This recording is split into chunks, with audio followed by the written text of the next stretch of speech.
வணக்கம். இது நியூஸ் 18 தமிழ்நாடு செய்திகளை தொகுத்து வழங்குவதற்காக நான் பாலவேல் சக்கரவர்த்தி. செய்திகளை விரிவாக பார்ப்பதற்கு முன்னர் முதலில் தலைப்புச் செய்திகளை பார்க்கலாம். தமிழ்நாடு அரசு கேட்டும் வெள்ள நிவாரண நிதி வழங்க மறுக்கும் மத்திய அரசு.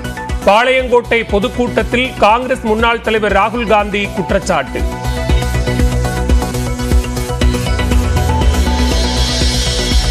மத்திய அரசு துறைகளில் காலியாக உள்ள 30 லட்சம் பணியிடங்கள் நிரப்பப்படும் என ராகுல் காந்தி உறுதி.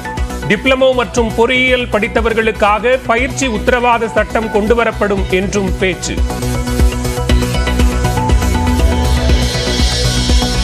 தேர்தல் பரப்புரைக்காக தமிழ்நாடு வந்தார் உள்துறை அமைச்சர் அமித்ஷா. திருமயத்தில் உள்ள கோயில்களில் வழிபாடு நடத்திய பிறகு மதுரையில் நடைபெறும் ரோட் ஷோவில் பங்கேற்கிறார்.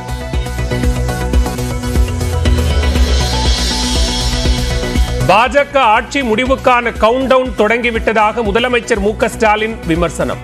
பாஜக ஆட்சியில் ஊழல் அதிகரித்து விட்டதாக 55 விழுக்காட்டினர் கருத்து தெரிவித்த ஆய்வு முடிவை மேற்கோள் காட்டி எக்ஸ் தளத்தில் பதிவு.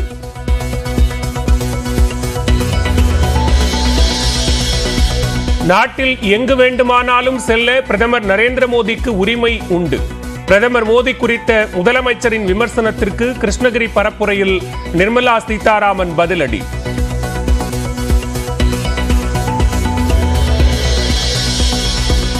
இந்துக்களின் பண்டிகை நாளில் ராகுல் காந்தி உள்ளிட்ட எதிர்க்கட்சி தலைவர்கள் மாமிசம் உண்டதாக பிரதமர் மோடி விமர்சனம். பெரும்பாலான இந்தியர்களின் உணர்வுகளை மதிப்பதில்லை என்றும் ஜம்மு காஷ்மீர் பரப்புரையின் போது குற்றச்சாட்டு.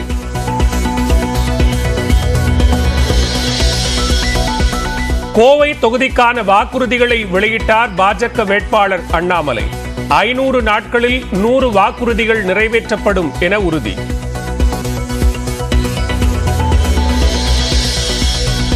உதகையில் பாஜக வேட்பாளர் எல் முருகனின் வாகனத்தை சோதனை செய்த தேர்தல் பறக்கும் படையினர். பரிசு பொருட்கள் ஏதேனும் உள்ளதா என ஆய்வு.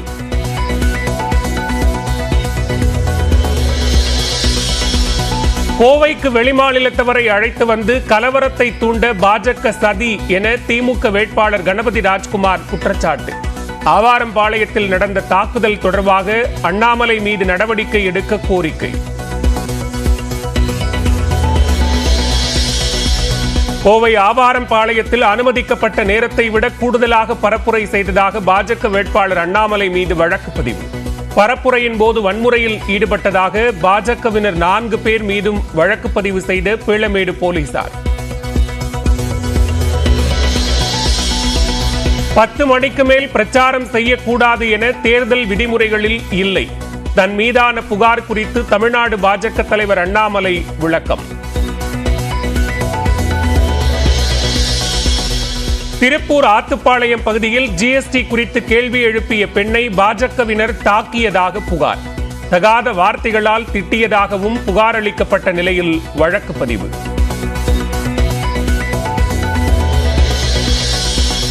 திண்டுக்கல்லில் 4.5 கோடி ரூபாய் மதிப்பிலான தங்க நகைகளை பறிமுதல் செய்த பறக்கும் படை அதிகாரிகள். வருமான வரித்துறை அதிகாரிகளும் நேரில் ஆய்வு.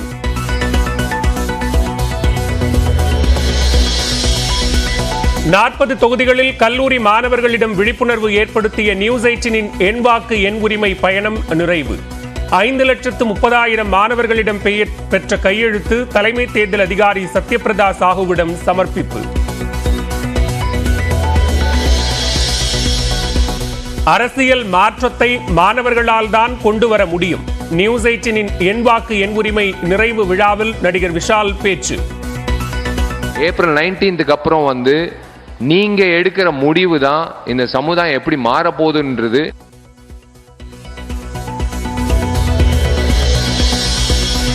நீலகிரி, தேனி, திண்டுக்கல் உள்ளிட்ட 10 மாவட்டங்களில் இன்று கனமழைக்கு வாய்ப்பு. தமிழ்நாட்டின் ஒரு சில பகுதிகளில் மணிக்கு 30 முதல் 40 கிலோமீட்டர் வேகத்தில் பலத்த காற்றுடன் மிதமான மழை பெய்யும் என்றும் வானிலை ஆய்வு மையம் கணிப்பு. பெங்களூரு ராமேஸ்வரம் கஃபே குண்டுவெடிப்பு தொடர்பாக கொல்கத்தாவில் 2 கைது. குண்டு வைத்தவரும் அதற்கு உடந்தையாக இருந்தவரும் பிடிபட்டுள்ளதாக என்ஐஏ தகவல்.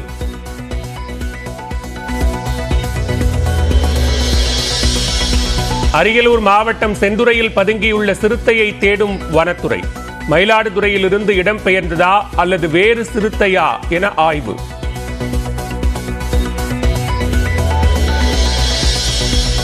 தமிழ்நாட்டில் தீப்பெட்டி தொழிற்சாலைகள் நாளை முதல் வேலை நிறுத்தம். சீனாவிலிருந்து கொண்டுவரப்படும் லைட்டர்களுக்கு தடை விதிக்க வேண்டும் என கோரிக்கை.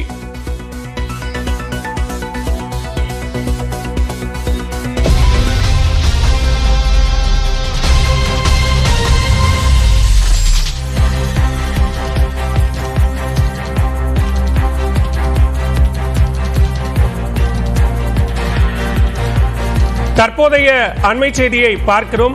மதுரையில் மத்திய உள்துறை அமைச்சர் அமித்ஷா பங்கேற்கும் ரோட் ஷோ நிகழ்ச்சிகளில் 3 இடங்களில் கலை நிகழ்ச்சிகளை நடத்துவதற்கு அனுமதி வழங்கப்பட்டிருக்கிறது. காவல்துறை சார்பில் வாய்மொழி உத்தரவாக பிறப்பிக்கப்பட்ட நிபந்தனைகளை எதிர்த்து தொடரப்பட்ட வழக்கில் தற்போது இந்த அனுமதி என்பது வழங்கப்பட்டிருப்பதாக கூறப்படுகிறது. தொடர்பான கூடுதல் விவரங்களோடு இணைகிறார் செய்தியாளர் கருணாகரன். கருணாகரன், விவரங்களை பதிவு செய்யலாம். பாலவேல், அதாவது மத்திய உள்துறை அமைச்சர் அமித்ஷா அந்த மதுரை தொகுதி பாராளுமன்ற பாஜக வேட்பாளர் சீனிவாசனை ஆதரித்து பிரச்சாரம் மேற்கொள்வதற்காக இன்று மாலை அந்த பிரச்சாரம் மேற்கொள்கிறார். இதற்காக ஏற்கனவே தேர்தல் அதிகாரி அனுமதி கொடுத்திருந்தார். இருந்த சூழலில் இன்று காலை அந்த வழித்தடத்தில் 5 இடங்களில் கரகாட்டம் உள்ளிட்ட கலாச்சார நிகழ்வுகள் நடத்த திட்டமிட்டிருந்தனர் பாஜகவினர். இதனால் அப்பொழுது இதுக்கு ஏற்பாடு செய்த பொழுது அந்த பகுதியில் வந்த காவல்துறையினர் இதற்கு அனுமதி மறுத்தனர். மேலும் அந்த பகுதியில் வழித்தடத்தில் உள்ள கடைகளை அடைக்கவும் உத்தரவிட்டனர் வாய்மொழியாக. இதை எதிர்த்து அவசர வழக்காக உயர்நீதிமன்ற மதுரை கிளையில் மனு தாக்கல் செய்யப்பட்டது. இந்த மனு நீதிபதி புகழேந்தி முன்பு விசாரணைக்கு வந்தது. இது குறித்து இந்த வழக்கை தேர்தல் குறித்த வழக்கை விசாரிக்கலாமா என்று கேள்வி எழுப்பிய நீதிபதி வழக்கு விசாரணை ஒத்திவைத்திருந்தார்.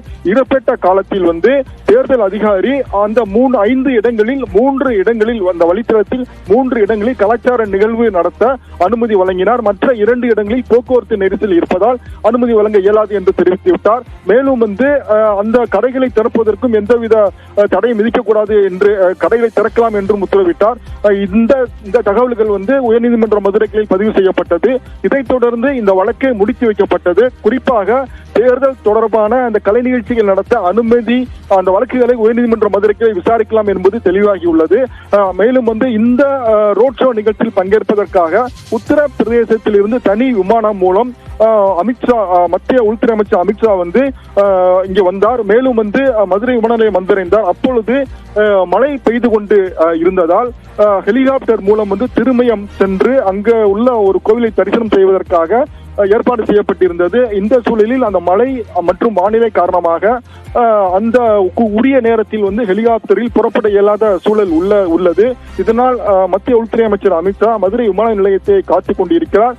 நேரம் அவருடைய நேரம் திட்டமிட்டபடி நடக்காத பட்சத்தில் இந்த நிகழ்வும் ரத்து அதாவது அந்த கோவிலுக்கு செல்லக்கூடிய அந்த திருமயம் கோவிலுக்கு செல்லக்கூடிய நிகழ்வு ரத்து செய்யப்படலாம் என எதிர்ப்பு தெரிகிறது. ரோட் ஷோ திட்டமிட்டபடி நடைபெறும் என்று தெரிகிறது. பாலவேல். நன்றி கருணாகரன், விரிவான விவரங்களுக்கு.